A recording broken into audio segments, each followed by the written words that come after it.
Hello everyone, welcome back to our YouTube channel once again. My name is Nazneen Sheikh and dear students, we have already completed with our chapter 1.3 that is the COP and the anthem जिसका link हमारे description box में already दिया हुआ है.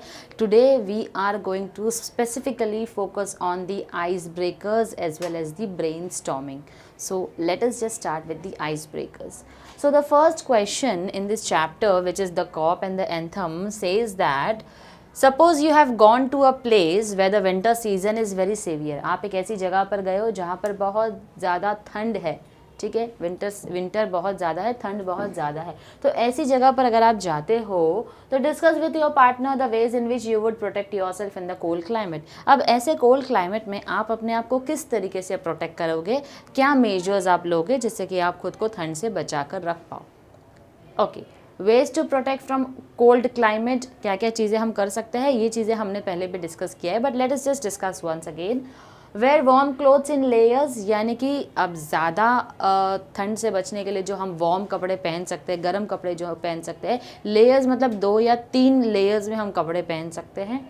Do exercise to warm up the body, exercise करना ज़रूरी है आपको, क्योंकि जब आप एक्सरसाइज करते हैं आपकी बॉडी को क्या होता है, ज़्यादा वार्म अप हो जाती है आपकी बॉडी, तो हीट निकलने लगती है, तो जिससे आपको ठंड जो है वो थोड़ी कम लगती है. Next is it says that wear gloves, thick socks, mufflers, boots etcetera. तो हमेशा अपने हाथों को भी अपने पैरों को भी आपको पूरी तरीके से कवर रखना है.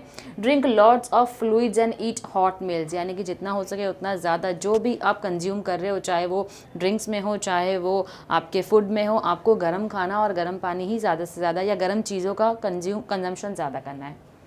Then it says that take shelter in a warm place, ऐसी जगह पर आप रहो जहाँ पर गर्मी ज़्यादा हो. अगर पॉसिबिलिटी हो कि आप हीटर रख पाओ तो बहुत अच्छी बात है, लेकिन ऐसी जगहों पर आसपास आपको रहना चाहिए जहाँ पर गर्मी थोड़ी सी ज़्यादा मिले आपको. Seat near the fire place, जहाँ पर आप बॉन फायर होता है, अगर आप कहीं बाहर जाते हो बॉन फायर होता है तो आग जलाकर आप बेसिकली वहाँ पर उसके नज़दीक में जाकर बैठ सकते हो, तो इससे जो ठंडी है वो आपको थोड़ी कम लगती है. तो ये सारे मेजर्स आप अपने आप के लिए खुद को प्रोटेक्ट करने के लिए, ठंड से बचने के लिए क्या कर सकते हैं, यूज़ कर सकते हैं. नेक्स्ट क्वेश्चन हमारा कहता है हमको कि when you see a cop approaching you, you feel either relieved और scared. Discuss with your partner and write down the situations when you feel relieved or scared. So basically this question says that कि 2 situation होती है जब हम police को देखते हैं, तो एक तो हमको काफ़ी राहत मिलती है, रिलीफ फील होता है, दूसरा हम डर जाते हैं. तो कौन सी ऐसे सिचुएशंस हैं आपको बतानी जब आप पुलिस को देखकर डरते हो और आप पुलिस को देखकर रिलीफ फील करते हो. तो जैसे हमने पहले भी डिस्कस किया था, I am walking alone in a dark street. अगर आप एक अंधेरे रास्ते पर चल रहे हो, आप अकेले हो, कोई नहीं है आपके आसपास, अचानक से आपको पुलिस की गाड़ी दिख जाती है या पुलिस वाले दिख जाते हैं, यू फील रिलीव्ड. क्यों? क्योंकि आपको कहीं ना कहीं लगता है अकेले हो, अंधेरी रात है, काफ़ी खतरा हो सकता है, लेकिन अगर वहाँ पर पुलिस वाले हैं तो somewhere you feel that you are secure. तो that is the time when we feel relieved. Next that we have is there is a fight taking place near me, यानी कि हमारे आसपास अगर ऐसा कोई झगड़ा हो रहा है और हमने अचानक देख लिया पुलिस वाले आ रहे हैं, तो हमको रिलीफ फील होता है, क्योंकि अब वो आएंगे तो ये फाइट जो है, जो झगड़ा चल रहा है, उसको किसी ना किसी तरीके से रोक देंगे. Next is a group of rough looking people are coming towards me on a lonely road. एक अकेले रास्ते पर, एक सुनसान रास्ते पर अगर कोई ऐसे लोग आ रहे हैं मेरी तरफ जो मेरा पीछा कर रहे हैं, थोड़े और डेंजरस दिखने वाले लोग हैं जो मेरा पीछा कर रहे हैं, जिनको देखकर लगता है कि हाँ ये कोई मतलब एक नॉर्मल इंसानों जैसे नहीं है, कहीं ना कहीं हो सकता है इनका कुछ गलत इरादा हो मुझे लेकर. तो ऐसे लोग अगर मुझे फॉलो कर रहे हैं तो मुझे डर लगेगा उनको देखकर, लेकिन अगर मैंने देख लिया कि आगे कहीं से मुझे कोई पुलिस वाला आता हुआ दिखाई दे रहा है तो डेफिनेटली मुझे रिलीफ फील होगा. तो ऐसी सिचुएशंस हैं, ऐसे एग्जाम्पल्स हैं जहाँ पर हमको रिलीफ फील होता है पुलिस को देखकर. अब हम कब देखकर उनको डरते हैं? डेफिनेटली पुलिस का काम क्या होता है, लॉ एंड ऑर्डर को मेंटेन करना. अगर हम किसी तरीके से लॉ एंड ऑर्डर को ब्रेक करते हैं तो कहीं ना कहीं हमको एक डर बैठ जाता है अगर हमको पुलिस वाले दिख जाए तो. तो यहाँ पर एग्जाम्पल दिया है, I am riding a bike without a valid driving licence. अगर मेरे पास ड्राइविंग लाइसेंस नहीं है and I am riding a bike और अ कार, तो डेफिनेटली यहाँ पर क्या होगा, मुझे डर रहेगा ना हमेशा कि कहीं रास्ते में पुलिस वाले नहीं मिलने चाहिए, मुझे रोकने नहीं चाहिए, otherwise they are going to penalize me, they are going to charge me some fine. I have broken a traffic signal. Yes, traffic signal अगर ब्रेक करोगे, रूल्स ब्रेक करोगे तो डेफिनेटली चालान तो कटना ही है हमारा, तो तभी भी हमको डर लगा रहता है कि पुलिस वाले हमको नहीं पकड़ ले. I have been involve in a fight. अब जैसे पहले हम देख रहे थे कहीं आसपास फाइट चल रही है, पुलिस वालों को देखा तो काफ़ी रिलीफ फील होता है, लेकिन अगर खुद उस झगड़े में इन्वॉल्व हो और फिर पुलिस वाले आ गए तो फिर हमको डर लगता है, क्योंकि अब उसको तो लेकर जाएगी पकड़ के, हमको भी लेकर जाएगी साथ में, right. So that is also one of the reason wherein you will feel scared after when you look at police. The last question of icebreaker says that discuss some of the motivating things that can change a person's life. One is given. यानी कि ऐसी क्या चीज़ें हैं जो लोगों को motivate करती हैं, इंस्पायर करती है। हर किसी के लिए अपना इंस्पिरेशन अलग होता है। जैसे यहाँ पर दिया है listening to an inspiring speech. जैसे अगर मैं आपको इंस्पिरेशनल स्पीच दे दूँ या मोटिवेशनल स्पीकर्स की अगर आप स्पीच सुनो तो कहीं ना कहीं आपको बहुत ज़्यादा मोटिवेशन मिलता है उससे। तो हर इंसान का अपना एक अलग ही मोटिवेशन लेवल है। किसी को, जैसे मैंने पहले भी डिस्कस किया था, सॉन्ग्स सुनकर मोटिवेशन मिलता है, किसी को वर्कआउट करने से मोटिवेशन मिलता है, किसी को इंस्पायरिंग स्टोरीज़ पढ़ने से मोटिवेशन मिलता है, किसी को ऑटोबायोग्राफीज़ पढ़ने से मोटिवेशन मिलता है। जैसे कि हम कई बार मूवीज़ भी ऐसे देखते हैं जो किसी के लाइफ के ऊपर बनी हो, तो ऐसी ऑटोबायोग्राफीज़ को देखकर हमको काफ़ी इंस्पिरेशन या मोटिवेशन मिलता है। तो ये काफ़ी सारे रीजंस हैं, जब ये काफ़ी सारे फैक्टर्स हैं जो किसी इंसान को मोटिवेट करने के लिए काफ़ी है। यहाँ पर दिया है listening to an inspiring speech, reading biographies of great people, जो ऐसे लोग हैं जिन्होंने अपने लाइफ में कुछ किया है जो आपके लिए एक आइडियल होंगे। तो क्या होता है, इन आइडियल लोगों की जब हम स्टोरीज सुनते हैं तो we feel very proud. Learning about the focus and single mindedness of people who have achieve the goals against all odds. ऐसे लोगों की कहानियाँ सुनना जिनके लाइफ में बहुत ही परेशानी आई, लेकिन irrespective of all the problems they were facing, उसके बावजूद उन्होंने लाइफ में सक्सेस हासिल की। तो ये सारे लोगों के बारे में पढ़ना, इनके बारे में सुनना कहीं से is itself a motivation for us. Observing and interacting with successful happy people और watching biopics of the lifes. Biopics जैसे कि मैंने कहा, अगर आप किसी ऐसे महान कलाकार की अगर आप मूवी देखते हो जिन्होंने अपनी लाइफ में बहुत स्ट्रगल किया और लाइफ में कुछ बने हैं जाकर, तो जब आप इन लोगों की मूवीज़ देखते हो तो अपने आप आपको एक इंस्पिरेशन मिलता है, मोटिवेशन मिलता है लाइफ में कुछ करने का। सो that is how it goes. So these are some of the motivating things that can inspire or motivate a person in their life. Now we'll start with the brainstorming. I hope the icebreakers were clear. अगर आपको addition अपनी तरफ से कुछ और भी add करना है उसमें तो definitely आप any time कर सकते हैं, no problem. Brainstorming session we will start. Discuss with your partner and find out the different ways in which Soapy tried to get arrested. The first one is given.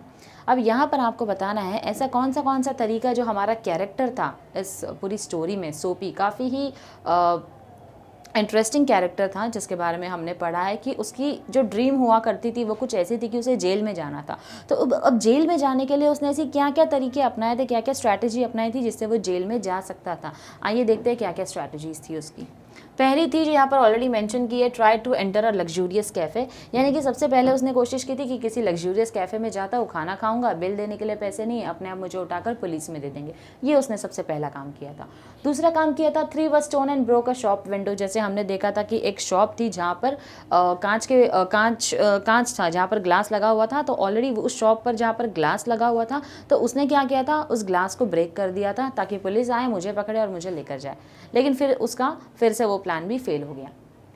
ate heartily at a restaurant and then said he had no money to pay the bill. अब तीसरी बार वो एक normal से restaurant गया जो pocket friendly था, वहाँ जाकर उसने खाना खा भी लिया। जो चीज़ उसने लग्जूरियस कैफ़े के लिए सोची थी उसने, लेकिन वहाँ पर एक नॉर्मल से कैफ़े में जाकर, होटल में जाकर खाना खा लिया। खाना खाने के बाद उसने बोल दिया मेरे पास बिल नहीं, पे करने के लिए पैसे नहीं है, तो आप एक काम करो मुझे पुलिस वालों के पास दे दो। अब वहाँ के वेटर्स के पास इतना टाइम नहीं था तो इसलिए उन्होंने उठाकर उसको बाहर फेंक दिया था, पुलिस के हवाले नहीं किया था। अगेन उसका थर्ड प्लान भी फेल हो चुका था। फोर्थ प्लान था उसका, shouted and howled and raved and dance on the sidewalk causing a disturbance. तो यहाँ पर उसने क्या किया था, रास्ते में एकदम ड्रंकार्ड की तरह यहाँ वहाँ झूम रहा है, चिल्ला रहा है, गाना गा रहा है आधी रात को, ये सोचकर कि पुलिस वाला मुझे ऑब्जर्व कर रहा है, देख रहा है, मुझे पकड़ लेगा। लेकिन पुलिस वाले ने उसको नहीं पकड़ा। तो अल्टीमेटली क्या हो गया, फोर्थ प्लान भी उसका फेल हो गया। फिफ्थ प्लान था स्टोलन अम्ब्रेला, जहाँ पर उसने किसी का अम्ब्रेला चुरा लिया था। जो एक सिगार शॉप पे एक आदमी गया था जो सिगार ये कर रहा था, स्मोक कर रहा था। तो वहाँ पर जाकर उसने क्या किया था, वहाँ जाकर उसका अम्ब्रेला चुरा लिया था, लेकिन बावजूद इसके उसने उसको पुलिस के हवाले नहीं किया। तो अल्टीमेटली उसका फिफ्थ प्लान जो था वो भी फेल हो चुका था। तो these are some of the plans और स्ट्रैटेजीज जो कि सोपी ने बनाया था, but ultimately they all were failed. The next question says, describe the atmosphere where Soapy reached near the church. अब जब सोपी चर्च के पास गया था, जो सबसे क्लाइमैक्स है हमारी स्टोरी का, जब वो चर्च के पास जाता है और काफ़ी चीज़ें उसके अंदर एक रेवोल्यूशन आ जाता है, तो वहाँ पर वहाँ का एटमॉस्फेयर जो था हमको उसके बारे में बताना है। सबसे पहले a soft light glowed through the violet stained window, यानी कि चर्च की जो विंडो थी वहाँ के बारे में बता रहा है कि वहाँ से एक लाइट जो है वो रिफ्लेक्ट होकर विंडो की तरफ आ रही थी। Sweet music drifted out of the Quint old church. अब वो जो ओल्ड चर्च था वहाँ पर एक ऑर्गेनिस्ट था जो ऑर्गन प्ले कर रहा था, तो उस म्यूजिक की आवाज़ जो है वो सुनाई दे रही थी।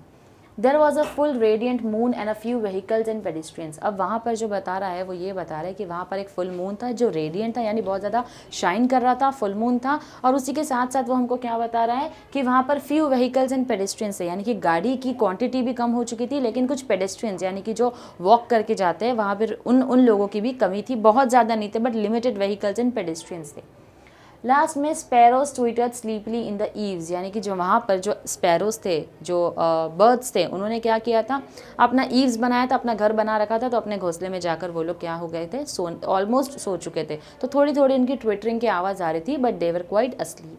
तो this was the atmosphere when Soapy reached the church. Now we have matched the column A and column B. तो now you have to find out, एक एक सिचुएशन दिया है, उसके साथ में उसका कंक्लूजन क्या है, उसका इंसिडेंट को किस तरीके से आप आगे जाके मैच करते हो। यहाँ पर दिया है कॉलम ए में, Soapy tried to enter a cafe. जब सोपी ने सबसे ज़्यादा लग्जूरियस कैफ़े जो था जब एंटर करने की कोशिश की, तो वहाँ उसके साथ क्या होता, द कॉप रैन, नहीं वहाँ पर कॉप तो आया ही नहीं था। Suddenly a wonderful change came in his heart, ये भी नहीं हुआ था। Dream of turning around in life was shattered again, ये भी नहीं हुआ था। He stood up slowly beating the dust from his clothes, नहीं, ये इंसिडेंट कहीं और हुआ था। लास्ट वाला ऑप्शन बोलता है strong and ready hands of the head waiter turn him around. Yes, जैसे ही वो लग्जूरियस कैफे में एंटर होने जाता है तो हेड वेटर जो आता है वो आकर उसको धक्का मार के वहाँ से बाहर निकाल देता है। तो basically point number 5, that is 5th point from your column B is the correct answer. Soapy broke a glass window, तो जब वो ग्लास विंडो को ब्रेक कर लेता है तो क्या होता है, the cop ran after another man, so that is the correct answer. 2 waiters pitched Soapy on the callous payment, तो 2 वेटर्स जो होते हैं वो रास्ते में जाकर, सड़क के किनारे जाकर क्या करते हैं, सोपी को धक्का देकर आते हैं। He stood up slowly beating the dust from his clothes, क्योंकि उसको गिरा देते हैं पूरा रास्ते पर, तो वो अपने कपड़ों को झाड़ते हुए, सही करते हुए, पूरे डस्ट साफ करते हुए क्या करता है, धीरे धीरे धीरे धीरे वो क्या करता है, वहाँ से उठता है। सोपी heard the anthem being played in the church. Suddenly a wonderful change came in his heart. तो जब वो चर्च के बाहर एंथम सुन रहा होता है, उसके अंदर एक रेवोल्यूशन आता है, एक नया चेंज आ जाता है। कॉप अरेस्ट सोपी for hanging around, dream of turning around in life was shattered. तो जैसे ही सोपी लास्ट में जब सोचता है कि मैं चेंज लेकर आऊँगा अपने अंदर, तो लास्ट में क्या होता है, since he was hanging around, cops को लगता है वो यहाँ पर ऐसे वैसे घूम रहा है, जो which is not legal, he should not be hanging around here and there. तो इसीलिए उसका ड्रीम जो होता है कि मैं अपनी लाइफ को पूरी तरीके से चेंज करूँगा, टर्न अराउंड करने वाला था, उसका पूरा ड्रीम शैटर्ड हो गया, यानी कि पूरा सपना जो है उसका वो मिट्टी में मिल गया। I hope the match the column is clear with you all. Let us go ahead with the next question, which says give reasons and complete the following. The answers are given directly and underline. तो जो answers दिए हैं वो underline करके दिए हुए हैं। Soapy had confidence in himself because सोपी को अपने अंदर क्यों कॉन्फिडेंस था, जब वो लग्जूरियस कैफे में एंटर कर रहा था, ये तब की बात है।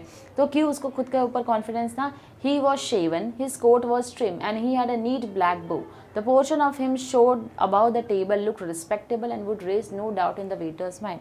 तो सोपी का कॉन्फिडेंस इसके लिए था क्योंकि जिस तरीके से उसने ड्रेसिंग कर रखी थी और टेबल के ऊपर का पोर्शन यानी कि दी अपर बॉडी का पोर्शन जो उसका था वो इस तरीके से था कि वेटर के माइंड में भी नहीं आएगा कोई ऐसा ख्याल कि ये जो सोपी आया है यहाँ पर खाना खाने के लिए ये बिल नहीं पे करने वाला है। तो इसीलिए सोपी जो है अपने ड्रेसिंग सेंस को लेकर काफ़ी ज़्यादा कॉन्फिडेंट था। नेक्स्ट क्वेश्चन आपको कहता है the head waiter of the luxurious cafe did not allow सोपी टू एंटर। अब क्यों अलाउ नहीं किया था सोपी को एंटर करने के लिए, because he saw Soapy's tattered trousers and old worn out shoes and knew that Soapy would not have money to pay for a meal. अब सोपी ने ये सोचा था मेरा अपर पोर्शन इस तरीके का है कि वेटर के माइंड में तो कभी नहीं आएगा, लेकिन उसने अपने लोअर पोर्शन के ऊपर ध्यान नहीं दिया था जहाँ पर उसने बहुत ही पुरानी ट्राउज़र पहन रखी थी जो देखकर ही पता चल रही थी कि पुरानी भी है, काफ़ी फटी हुई सी भी है। उसके जो शूज़ है वो भी थोड़े से टोन आउट थे, जिसको देखकर वेटर ने पता लगा लिया कि ये जो बंदा यहाँ खाना खाने के लिए आ रहा है ये यहाँ का बिल अफोर्ड नहीं कर पाएगा। Next question says, the cop did not arrest Soapy for breaking the glass windows because. अब सोपी ने जब वो ग्लास विंडो को ब्रेक कर दिया था, कॉप ने उसको अरेस्ट नहीं किया था, तो उसका रीज़न क्या था? क्योंकि कॉप्स को क्या लग रहा था कि जो गुनाह करेगा, जो क्राइम करेगा, वो यहाँ पर खड़े रहकर पुलिस वाले से चैटिंग थोड़ी करेगा, थोड़ी बात करेगा, वो तो वहाँ से भाग जाएगा. Soapy was standing calmly and talking to him. The policeman knew that the man who smashed glass windows do not remain there to chat with police. तो यही मैंने आपको कहा कि जो भी गुनाह करता है, गुनहगार गुनाह करने के बाद वहाँ कभी रुकेगा नहीं, वहाँ से भाग जाएगा, चला जाएगा. इसलिए पुलिस को जो है वो सोपी की बात पर भरोसा नहीं था, इसलिए उसको उन्होंने अरेस्ट नहीं किया था. The cop did not arrest Soapy shouting and dancing because. अब कॉप ने जब सोपी डांस कर रहा था, ड्रंकट की तरह बिहेव कर रहा था, चिल्ला रहा था, गाना गा रहा था, तभी भी कॉप ने उसको देखा, लेकिन अरेस्ट नहीं किया. क्योंकि कॉप्स को क्या लगा था, आज एक कॉलेज की टीम जो है वो जीती है, दो वो लोग नॉइजी है लेकिन हार्मलेस है, चिल्ला रहे हैं, शोर मचा रहे हैं, लेकिन ये शोर जो है वो किसी को परेशान करने के लिए नहीं कर रहे, they are just doing their own celebration. So that is the reason the cop did not arrested Soapy. Let us go through the explanation. Because it was a time of celebration for the local college boys, they were generally noisy but harmless, and the cop had been told by his superiors to let them be. एक और point, corp को उनके superiors ने ये भी कहा था क्योंकि आज एक ग्रुप जो है वो जीता है दूसरे कॉलेज से, इसलिए वो लोग सेलिब्रेशन करेंगे, तो आप उनको किसी भी तरीके से ट्रबल नहीं करने वाले हो, आप किसी को अरेस्ट नहीं करोगे. Let them enjoy, let them celebrate. So that was the reason cop ने सोपी को अरेस्ट नहीं किया था. Okay. The next question says, pick out the lines from the text which shows that Soapy wants to enter the cafe for 2 reasons. अब दो ऐसी line आपको बतानी है या ऐसी लाइन्स को आपको पिकअप करना है जो बताता है, स्पेसिफिक आपको सेंटेंस दिया है तो उस सेंटेंस को आपको प्रूफ करना है. तो वो कौन सी लाइन्स हैं आपके पैसेज में या फिर आपके पूरे ऐसे में, पूरे चैप्टर में, पूरी स्टोरी में, जो उस लाइन को जस्टिफाई करती है. Okay. Soapy wants to enter the cafe for 2 reasons. अब सोपी को कैफ़े में एंटर करना था, लेकिन उसके 2 रीज़न थे. तो क्या रीज़न थे? A roasted mallard duck thought Soapy would be about the thing with a bottle of wine and then some cheese, a cup of coffee and a cigar. तो ये आपके 3rd पैराग्राफ में दिया हुआ है कि वो एंटर करके क्या वहाँ पर खाना चाहता था. दूसरा है the meat would leave him filled and happy for the journey to his winter island. Winter island का मतलब है यहाँ पर कहाँ जाना चाहता था सोपी? सोपी जाना चाहता था विंटर आइलैंड में, यानी कि जेल में. तो ये 2 रीज़न है क्यों सोपी ने सोपी को एंटर करना था उस कैफ़े में. Next question says, Soapy was afraid that he won't be able to enter the prison. अब सोपी को लग रहा था कि वो प्रिजन में नहीं जाने वाला है, तो उसका क्या रीज़न है? तो line which says, it seem that his route to the coveted island was not to be an easy one, some other way of entering the limbo must be devised. तो क्योंकि वो बार बार फेल हो रहा था, तो उसे लग रहा था कि इतना आसान नहीं है जहाँ पर मैं सोच रहा हूँ वहाँ जाना, तो मुझे कोई दूसरा तरीका अपनाना पड़ेगा वहाँ पहुँचने के लिए. Soapy was not caught by the cop for throwing stones at the glass. Soapy को पुलिस वालों ने नहीं पकड़ा था जब उसने ग्लास को स्मैश कर दिया था, तोड़ दिया था. कौन सी लाइन बताती है? The policeman refuse to accept Soapy even as a clue. The policeman saw a man half way down the block running to catch a car with the drawn club he joined in the pursuit. तो यहाँ पर क्या हुआ? Policeman ने accept ही नहीं किया था. जैसे अभी हमने रीजंस में देखा था, क्यों एक्सेप्ट नहीं किया? क्योंकि जो भी गुनहगार गुनाह करेगा वो यहाँ पर खड़े रहकर पुलिस वाले से बात नहीं करेगा, रेदर वहाँ से भाग जाएगा. तो उसने क्योंकि एक आदमी को भागते हुए देखा कार पकड़ने के लिए, तो पुलिस वाले को क्या लगा? कॉप को लगा कि he is the main culprit, तो वो उसके पीछे भागने लग गया. Soapy actually did not want the umbrella. Soapy को अम्ब्रेला नहीं चाहिए था. He hurled the umbrella angrily into the excavation. तो ये लाइन कहती है उसने गुस्से में आकर, क्योंकि पुलिस ने उसको नहीं पकड़ा था, गुस्से में आकर उसने क्या किया था? अम्ब्रेला को एक्सकवेशन यानी कि खड्डे में, वहाँ जो गड्ढा था जहाँ रोड का काम चल रहा था, वहाँ पर उसने उस अम्ब्रेला को फेंक दिया था. लिसनिंग टू द एंथम, सोपी remembered his good old days. Anthem को सुनते हुए सोपी remembered his good old days. तो कौन सी लाइन ये बात प्रूफ करती है या जस्टिफाई करती है? He had known it well in the days when his life contained such things as mothers and roses and ambitions and friends and immaculate thoughts and callers. So basically this is the line which justifies that Soapy was listening to the anthem and he also remembered his good old days. Okay, so the next question that we have is, Soapy's earlier life was much different from his present life. Complete the table to show this contrast. अब उसकी comparison करनी है हमको earlier life में और present life में क्या चल रहा था. Contained friends and roses, जैसे कि उसने एक लाइन में मेंशन किया है, when his life contained things as mothers and roses, तो friends and roses हुआ करते थे उसकी लाइफ में. जब हम बात करते हैं प्रेजेंट लाइफ की, तो there are unworthy desires. unworthy desires का मतलब होता है he do not have any kind of desires in life. अब उसको लाइफ में कुछ बनना या कुछ करना नहीं है.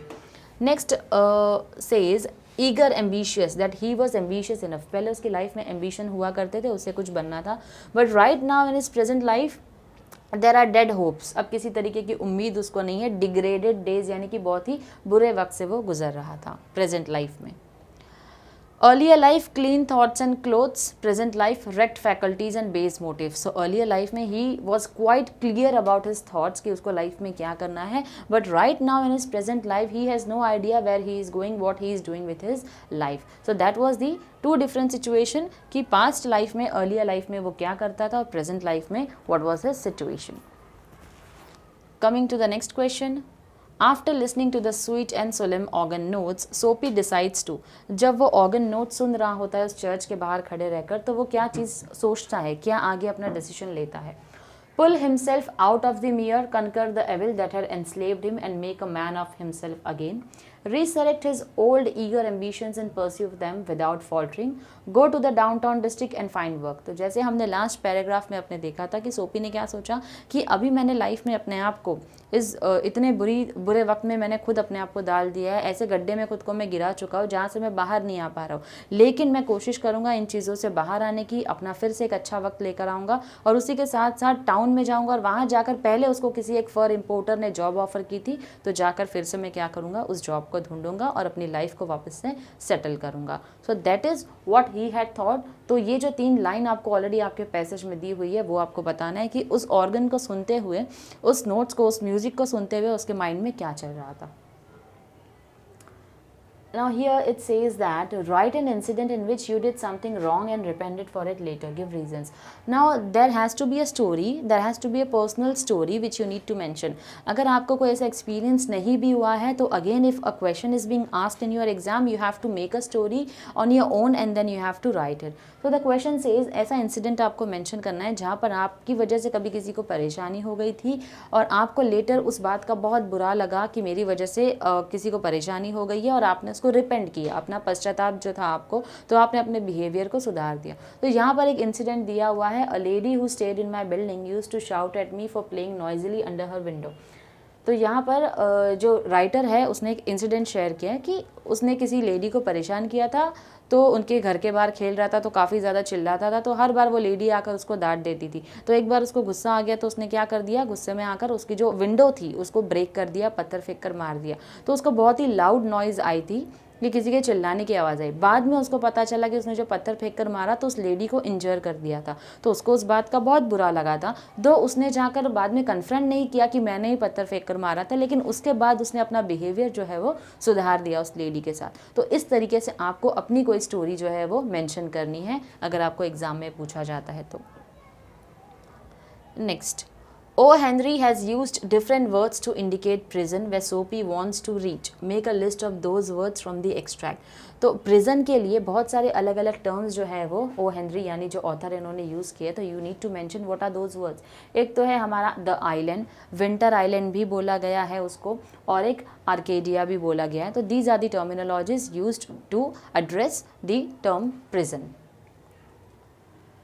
Now find out the words used for the degraded state of Soapy. तो जैसे जब वो म्यूज़िक प्ले हो रही थी तो उसी के साथ साथ वो अपनी लाइफ के बारे में कुछ सोच रहा था, तो उसी के अंदर सारे वर्ड्स दिए हुए जो कि उसकी बुरी सिचुएशन को बताते हैं।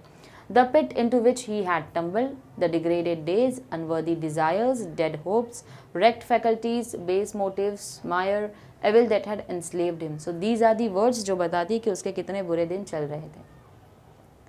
The specific meaning of the word anthem in the content of the story is, अब एंथम का मतलब तो होता है प्रेयर सॉन्ग, लेकिन अगर हम स्टोरी के कॉन्टेक्स्ट में बात करें तो व्हाट वाज इट एग्जैक्टली, क्योंकि ये म्यूज़िक सुनने के बाद, इस एंथम को सुनने के बाद एक न्यू चेंज फील किया था सोपी ने अपने अंदर, इसीलिए इस को बोला जाएगा अ राउजिंग और uplifting song, a song of hope. तो बेसिकली ये उसके लिए एक इंस्पायरिंग सॉन्ग था।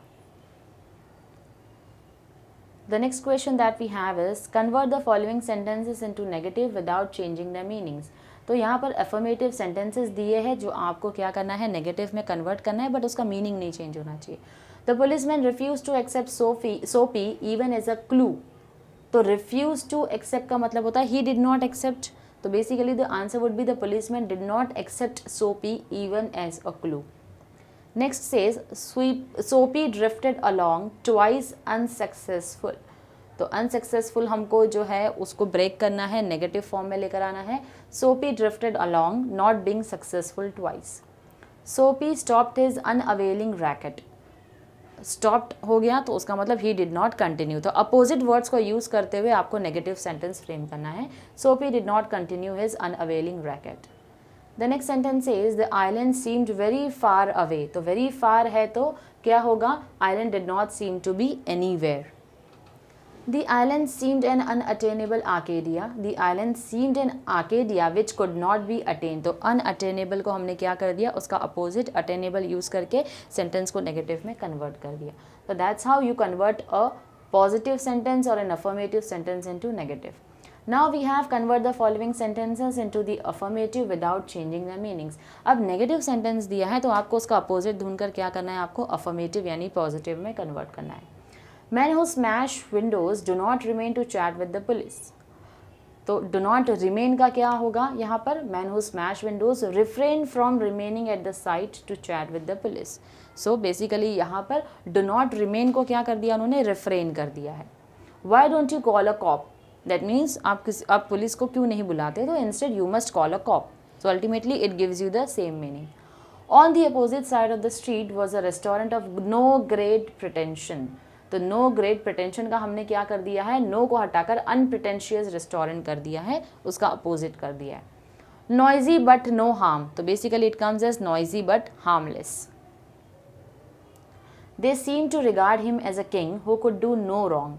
तो how will you convert it to an affirmative sentence. They seem to regard him as a king who was incapable of doing anything wrong. Who could do no wrong का उन्होंने क्या किया, who is incapable to do anything wrong. So that's how you change your negative sentences to an affirmative ones. Without changing the meaning, you only need to focus on the opposites of the sentences, of the words which are being mentioned. Now this is the last question which says forgiveness is often better than punishment. Write 2 paragraphs, one for and another against this notion. तो यहाँ पर आपको ये जो workshop दिया है last में, जिसमें आपको कई सारे प्रोवर्ब्स दिए हुए हैं और आपको उसके ऊपर कुछ ना कुछ मेंशन करना है story. So we have already written quite a few pointers for you all. So for your reference you all can definitely go through this. Okay, so with this we have completed our icebreakers as well as brainstorming session for your chapter 1.3, the cop and the anthem. In case if you like the video or you have any suggestions, do like, share and comment our video. Thank you very much.